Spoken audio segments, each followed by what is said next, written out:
kan keeti Ilaahi simaan baanee galla. Faaruun kan keeti Ilaahi simaan baanee galla gaafu. Ni dandeessa ni dhageessa muraada guuti maraafu. Situume walqixxeesse samiidhaaf waan isa keessa. Anta al-Aziizul Hakiimu yaa Ilaahi si togeessa. Faaruun kan keeti Ilaahi simaan baanee galla gaafu. Ni dandeessa ni dhageessa muraada guuti maraafu. Situume walqixxeesse samiidhaaf waan isa keessa. Anta al-Aziizul Hakiimu yaa Ilaahi si togeessa. Yoo nuti deemnu karaa haqee nu durse rahmanni keetu. Dallansuu kee irra moohaa bal'aadha rahmanni keetu.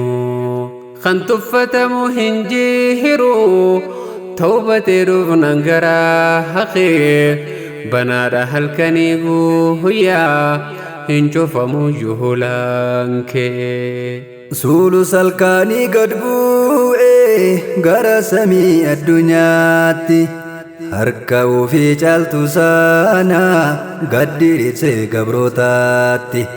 Mi'intu naan jedha tooba dinisa guyyaa dilaawe ka'ii gaafadhu rahmaaniin araara falli mijaawe.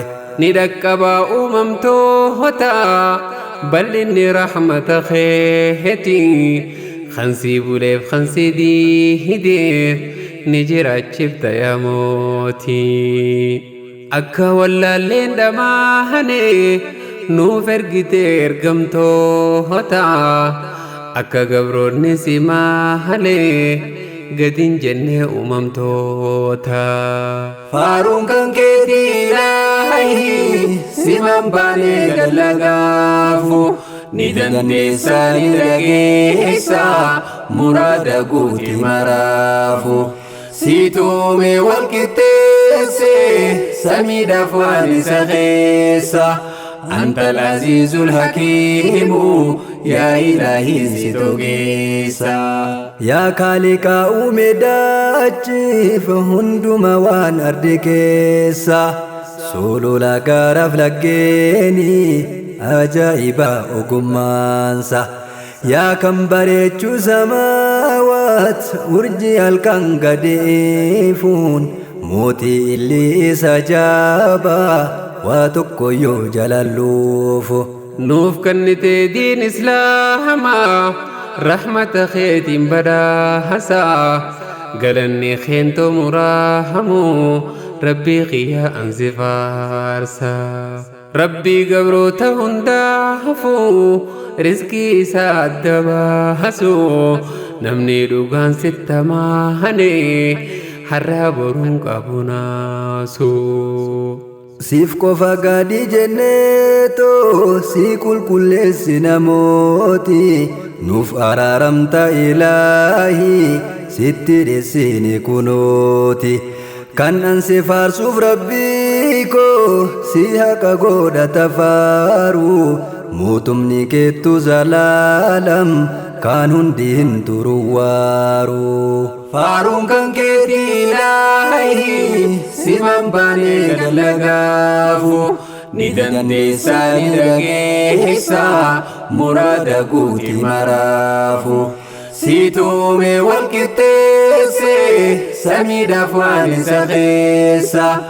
Anta al-Aziizul Hakiimu yaa Ilaahi si togeessa. Ni beellamtaaf zaalimaa hayyuu haa deebi'uuf gara keeti.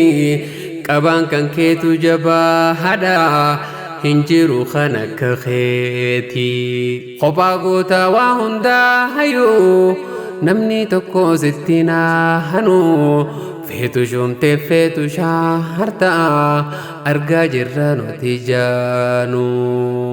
Eenyu si falmuuf hin baane mootii hunduu harka keeti. Hin mari'attu namoonu wanni hunduu fedha keeti. fayyaaf dhibeen harka keeti akkasumaa jiruuf duuti mootummaan keetu jabaadha abadiin turtu yaa mooti mootummaan keetu jabaadha abadiin duutu yaa mooti. Faaruun kan keetii ilaahi siman baanee dalagaafu ni dandeessa ni dhageessa muraada guuti maraafu.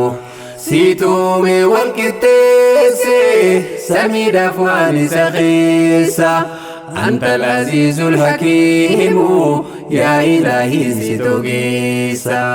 Tikhuma keetii rabbii koo galata kee arra'eeyne laa tanaamu ilaahi ijjitee takkaa hin muyne makhluuqa kee marsitee hertaa hunda isaanii beekumsaani anguma kee keessa jiru hin bayanii si dheeysaanii. Yoo nuti deemnu garaa kee nu durse rahmanni keetu dallansuu kee irra moohaa bal'aadha rahmanni keetu kan tuffatamu hin jiru tawbatee dhufnan garaa kee banaadha halkanii guyyaa hin cufamu hoolaan kee. Faaruun kan keetii ilaahi siman baanee dalagaafu ni dandeessa ni dhageessa muraada guuti maraafu. Situume wal qixxeesse samiidhaaf waan isa keessa anta al-aziizul hakiimu yaa ilaahi si togeessa. Faaruun kan keetii ilaahi siman baanee dalagaafu ni dandeessa ni dhageessa muraada guuti maraafu. Situume wal qixxeesse samiidhaaf waan isa keessa anta al-aziizul hakiimu yaa ilaahi si togeessa. Anta al-aziizul hakiimu yaa ilaahi si togeessa.